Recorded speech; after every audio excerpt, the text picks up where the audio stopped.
Yes, I'm ready. No, I'm not in my office, but that's all right. Hello, thanks for tuning in to me. Agony Aunt Emma, Celebrity Agony Aunt of City Live FM. I'm very glad you tuned in because we have a special guest today. Live from his London office, Al, the training manager of a legal firm. Hi, Al. Hi, Emma. And thank you for inviting me to talk to you. Thanks to you. It's such an honor having the opportunity to talk to you. I know that you have a lot of responsibilities and that you play a key role in the management of your firm. Well, yes, I do. I've always wondered what people like you look like, what kind of life they lead. It must be exciting. If you consider a 10-hour working day exciting. Being a training manager is a very demanding job. Sure. What kind of programs do you run? Quality control, work measurement, human resources, development of supervisors. Wow. Can you tell us some more about your specific duties? I have to evaluate and recommend strategies to meet objectives. I also coordinate the development of training materials and evaluate the effectiveness of our training programs. Evaluation criteria? Yes. They have to be specific, measurable, obtainable, and timely. What about measuring your outcomes? Right. I also have to set the company's goals and measure training outcomes in order to achieve long-term success. Well, Al, thank you very much. It's been nice talking to you. Bye-bye. Thank you. Bye.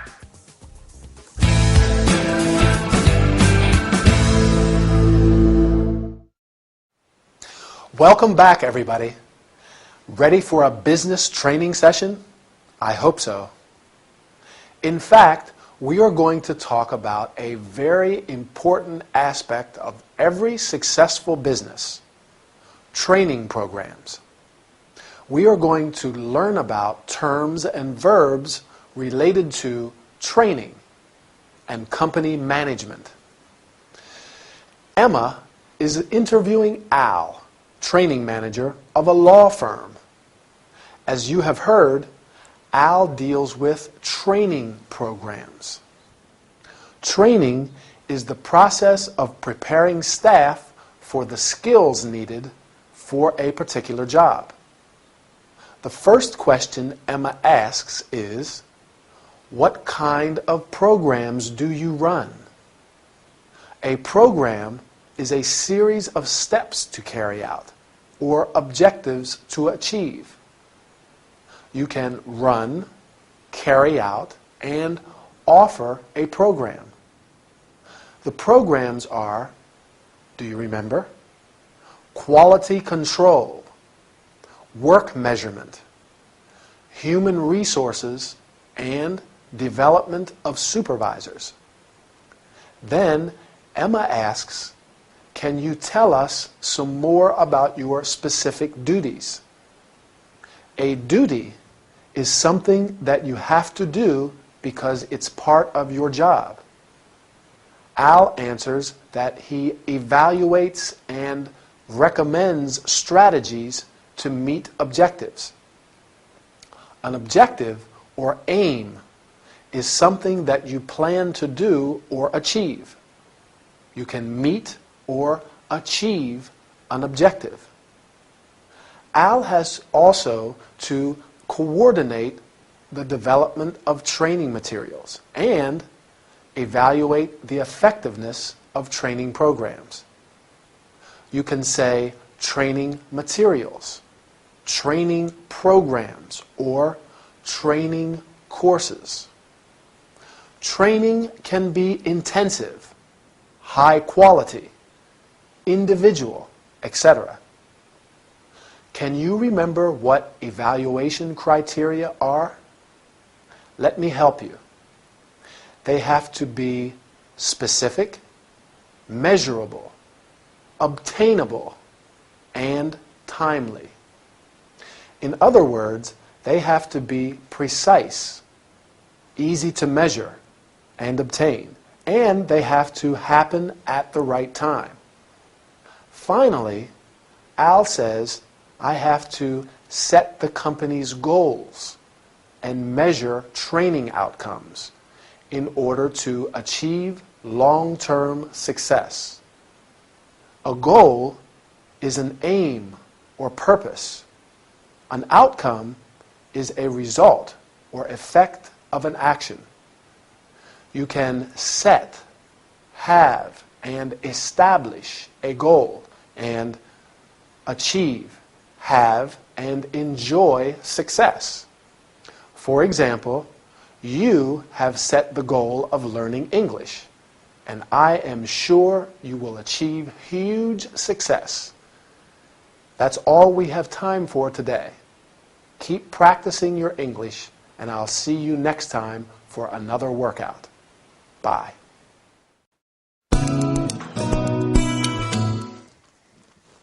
Is that everything? Yes. Good. Oh, and remember to make sure that Miss Bree's boyfriend... Diggs. Yes, Mr. Diggs. Make sure you let him know that he won't be admitted to this press conference. I'll call Connor straight away. Wait a minute, Linda. Let's go through it all one last time. I want to be 100% sure we haven't forgotten anything important. But we've just been through it twice. I'm 200% sure we didn't forget anything. Well, I'm not. So bear with me one more time and I'll let you get on with your work. Fine. Okay. So, O'Connor and Miss Bree know about our meeting? Yes. Okay, what time are they arriving? At 9:30. We're holding the press conference as soon as we finish the meeting. Do they know about that? Yes, they do. We have to be ready to start the conference by 11:30 at the latest. Yes, I know. Is Miss Bree's mother coming this time? Would you like me to call O'Connor and ask him? No, that won't be necessary. What about our client? Will his son be present? I don't know. I didn't send him an invitation. Please, Linda, I have to know who will be there. I'll find out. Is everything arranged for the buffet after the conference? Yes. I booked the catering company 2 weeks ago. I called them yesterday and confirmed everything. Okay, what time are they arriving? At around 10. What else? That's it. Are we forgetting anything? No, we've double-checked, even triple-checked everything. Ah, I almost forgot. A few journalists are interviewing Bree and Peterson after the conference. Now, we should arrange for them to have 2 rooms where they can hold the interviews. I did that yesterday. I'll let you get that. Hello, Miranda Cunningham speaking.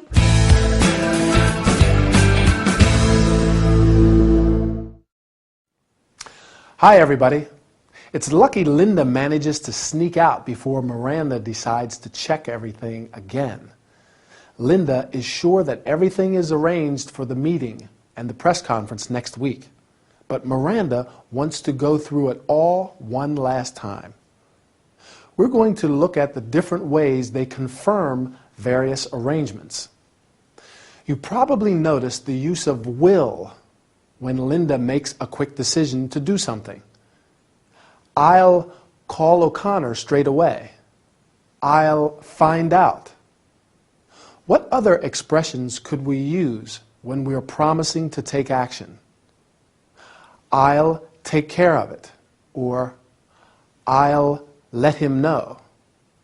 But when Miranda talks about the planned future events, she uses the present continuous. We're holding the press conference as soon as we finish the meeting. A few journalists are interviewing Bree and Peterson after the conference. What time are they arriving? Is Miss Bree's mother coming? What other questions can we ask to confirm everything is arranged? Yes, that's one. Is everything arranged? Miranda asks, is everything arranged for the buffet? Is everything ready? Is everything organized? Are we forgetting anything? Who will be there? She gives a few instructions as well. Make sure you let him know that he won't be admitted to the press conference. She's talking about Mr. Diggs. He won't be admitted to the press conference. A definite future event. It's not really planned. That's just the way it is. He won't be admitted. Maybe he caused a bit of trouble the last time.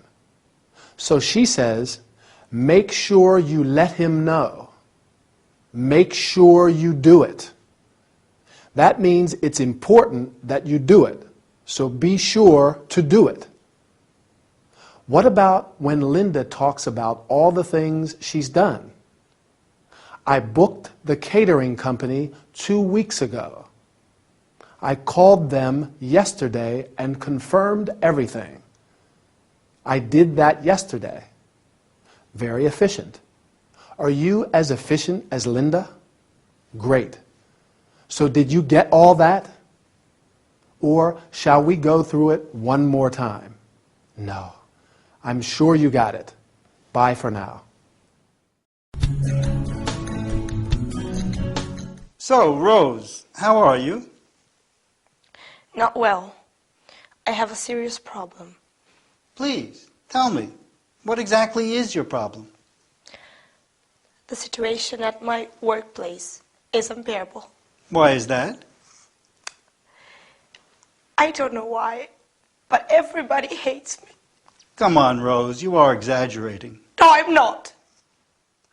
My colleagues hate me. The secretary hates me. The accountant hates me. The cleaning lady hates me. And do you know who hates me the most? No. Mr. Gradgrind. Oh, Mr. Gradgrind, your boss. You should see what dirty looks he gives me. Sometimes I think he would like to kill me. I understand, Rose. The problem is probably not as serious as you think. You could try being more flexible. That can be useful, but not with them. You could listen to them more carefully. Maybe there is just a misunderstanding. The problem is that they don't even talk to me. You could do something nice. I don't know. Buy flowers for the secretary and the cleaning lady. A bottle of wine for your colleagues. That might be a good idea, but I'm not keen on doing such things. You could invite them to your place for dinner sometime. No way. I'd rather find another job. I'm afraid that this attitude won't help you to solve your problem. Why do you think so?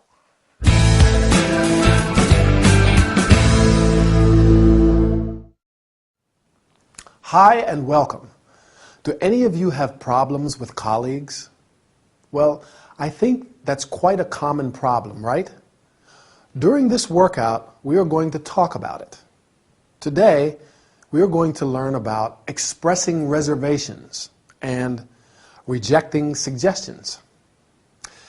As you have seen, Rose visits Dr. Frazier because she has a serious problem at work. The problem is, remember? Yes, that everybody hates her. Her colleagues, the secretary, the accountant, the cleaning lady, and most of all, her boss. Do you think this is true? I don't know. However, Dr. Frazier is very patient and offers some suggestions in order to help her solve her problem. Unfortunately, Rose is very uncooperative. First, Ray suggests trying to be more flexible, and Rose answers, that could be useful, but not with them. You can also say, that is good advice, but, and the problem is that. When Ray suggests to her to make a kind gesture, like buying flowers for the secretary, Rose rejects his suggestions. Can you remember what she says? I will help you. I am not keen on doing such things. Keen means very interested, desirous to do something. For example, They were keen to start work, and he's keen on martial arts. Ray makes some other suggestions, and Rose replies, "No way," an expression used to tell someone that something is out of the question. And "I'd rather find another job," meaning that she would prefer to find another job instead of following Ray's advice. Do you think that Rose is going to solve her problem? I doubt that very much. That's all for this session. See you next time for another workout. Bye. Well, you've told me about your immediate family. Today I'd like you to tell me about the rest of your family. Grandparents, aunts, uncles, cousins. Do you want to know about my brothers and sisters? No, you're an only child, John. Just checking your memory. Right. Well, what can you tell me about your family? Well, let's see now. My family. We have a tradition of hairdressers in my family. My grandfather, on my mother's side of the family, was a hairdresser. My uncle Len, my mother's brother, is a hairdresser. I'm a hairdresser. Oh, and my father's cousin, Wendy, is a hairdresser. What a lot of hairdressers. Yep. All hairdressers. Do you get on with your uncle? Yes. We get on like a house on fire. He's like the older brother I never had. And what can you tell me about your grandfather? Oh, he died a few years ago. He was very affectionate and loyal to his family. You know, he met my grandmother when they were teenagers. And they were inseparable from that day on. She was his lifelong companion. Nice that. Yes. It's hard to find a well-matched couple nowadays. And what about your stepfather? My stepfather? Your mother's husband. Oh, I don't think of him as a stepfather. I just call him Donald or Don. What can you tell me about Donald? He's a hairdresser too. Oh. Like I said, all hairdressers. Now, if you ever need a haircut, you know who to call.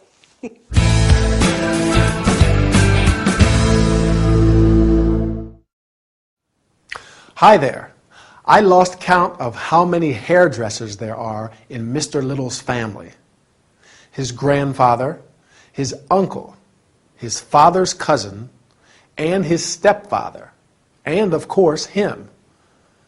Well, I think this is the perfect opportunity to talk about family. This time we're going to look at all the family members outside the immediate nucleus. So let's say that the immediate family members are the parents, mother and father, and brother and sister. Now the extended family. Let's go in chronological order. We'll start with the older family members first. The grandparents, your mother and father's parents. Your grandfather and grandmother. Going down one generation to your parents' brothers and sisters, your mother or father's brother is your uncle, and your mother or father's sister is your aunt. Do you have any aunts or uncles? I have 2 aunts on my mother's side, my mother's sisters, and an aunt and an uncle on my father's side, and I have a lot of cousins.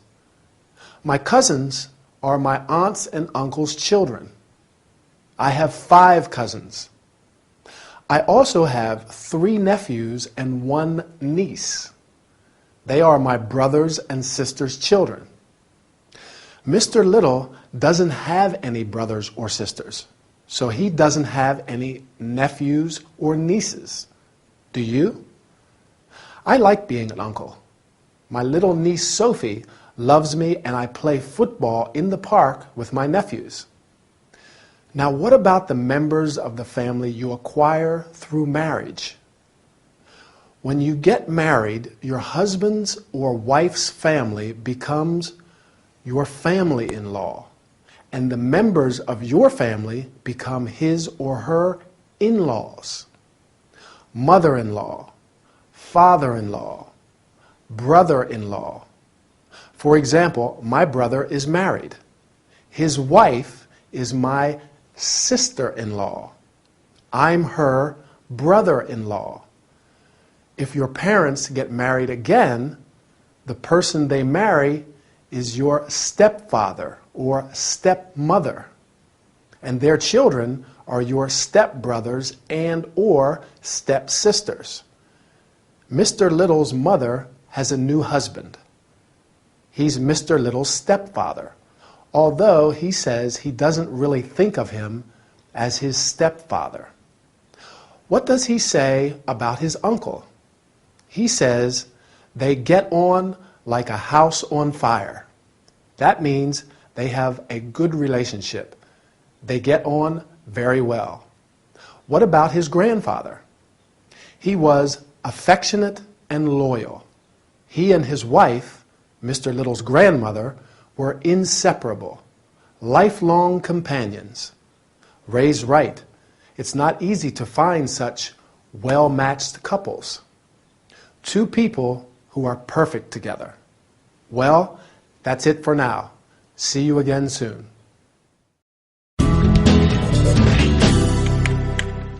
Let me see. You made a reservation for our tour, Wonderful Australia, right? Yes. Is there anything I can help you with? I would like to verify all the details, if possible. Sure. That's what I'm here for. Shall we start with the departure date? I would like to leave August 8th instead of August 15th. Sure. Let's have a look. Yes, we have a place available on August 9th. That's fine by me. Is that all? No. I would like to visit Kangaroo Island, but it isn't included in the tour. That's true. One possibility could be an optional excursion. There's a flight from Adelaide that takes you to Kangaroo Island. That sounds fine. It might be a good idea to rent a 4x4 vehicle with a specialist guide. You can walk amongst Australian sea lions and visit a park where kangaroos come out late in the day to eat. Wow! Sea lions? Kangaroos? Terrific. Well, now let's speak about the price. Yes. The price of this excursion is £350 per person. 350 pounds per person? That's pricey. Yes, but I think it's worth the price. Would you like to see some photos? No, thank you.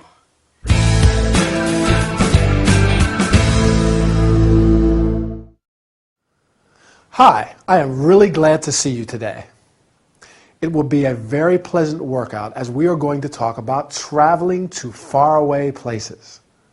Today we are going to learn how to start a conversation, make and accept suggestions, reach an agreement, change topic. Emily has made a reservation for a tour of Australia, but wants to discuss some aspects before departure. She says, I would like to verify all the details. You could also say, I'm here to verify all the details, or I wish to verify all the details. Then she says, shall we start with the departure date? You can also say, let's start with the departure date, or I'd like to discuss the departure date. The travel agent tries to reach an agreement. In order to do that, she says, one possibility could be, you can also say, may I suggest, or you could consider the following options. As you have seen, she offers her an optional excursion to Kangaroo Island, where she'll be able to walk among the sea lions and see the kangaroos. Emily is quite satisfied and accepts the travel agent's suggestions with enthusiasm. Here are the expressions that she uses. That's fine by me. That sounds fine. Terrific. You can also say, that's a good idea. Finally, the travel agent changes topic and says, well, now let's speak about, can you remember what? The price, right. You can also say, let's turn to, and let's talk about. I am sorry, but I have to tell you that the session is over. Bye, and see you soon for our next workout. You know, I went to San Francisco last week. What an amazing city. Really? On vacation? No, for work. A big job, actually. I had to do a photo shoot for a magazine in the bar of a 5-star hotel. Wow! And they flew you all the way to San Francisco to do it. Yes, it was some hotel. The bar was on the top floor with a roof terrace, a great view of the city. How many floors were there? 10. I hope there was an elevator. Yes, not a normal hotel lift. It was like a space capsule with a bellboy, and the reception was in a glass bubble suspended between the ground floor and the first floor. Sounds cool. And the chambermaids were like models. All beautiful girls wearing white catsuits. Wow. I'm sure. Not as beautiful as you, of course. Of course. What is a beautiful, talented girl like you doing in a place like this? What? Would you like to come to Rome with me next week? To Rome? Yes. I'm going to the opening of a Caravaggio exhibition. Why don't you come with me? I could reserve a room for you in the same hotel as me. It's more like a bed and breakfast, guest house really. But there is room service, a buffet breakfast, and we can eat out in the evening. I know some great restaurants. Hold it. Why should I go to Rome with you? Why not? Because I don't know you, for one. You can get to know me, and I'd like a general outsider's perspective on the exhibition. Outsider? Outside the world of art. Actually, I studied history of art at university. Thanks for the invite, but I'm busy next week. All week.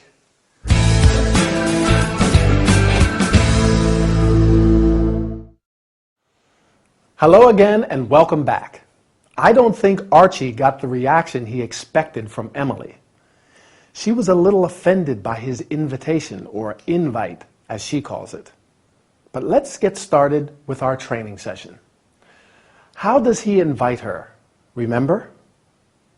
Would you like to come to Rome with me next week? Why don't you come with me? He probably thought he was charming her with all the details about the hotel and the trip, but she turns him down. Now, as I want to talk about hotel and accommodation related terms, I'm going to use Archie's descriptions of the 5-star hotel in San Francisco and the bed and breakfast in Rome to help me. I have to admit, the 5-star hotel does sound interesting. Do you remember what it was like? The reception was in a glass bubble suspended between the ground floor and the first floor. What do we call the person who works at the reception? The British term is hotel receptionist, and in the US it's hotel clerk. The person at the door of 5-star hotels is traditionally called the doorman, but door person is more politically correct. In the UK, they say the hall porter. Going back to the hotel in San Francisco, the lift or elevator was like a space capsule with a bellboy. The bellboy is the person who carries the guests' luggage and takes them up in the lift. Oh yes, lift is the British term, by the way, and elevator is the American term. Who else does Archie talk about? The chambermaids, apparently all very beautiful girls. A chambermaid cleans and takes care of the bedrooms in a hotel. Usually, in five-star hotels, there's also room service and laundry service. Now, the B&B in Rome, where Archie is staying, is probably not as luxurious, but there is room service and a buffet breakfast. As the name suggests, bed and breakfast, the price of the room includes breakfast. We also call this kind of accommodation a guest house. If a hotel has a restaurant, you can often stay there half board or full board. That's when you eat all your meals in the hotel restaurant. I usually like to explore and eat out when I travel, don't you? Or stay in self-catering accommodation. Self-catering means it has a kitchen area where you can cook your own meals and save a bit of money. Eating out all the time is expensive. Well, that's all we have time for, so I'll say goodbye. See you again soon.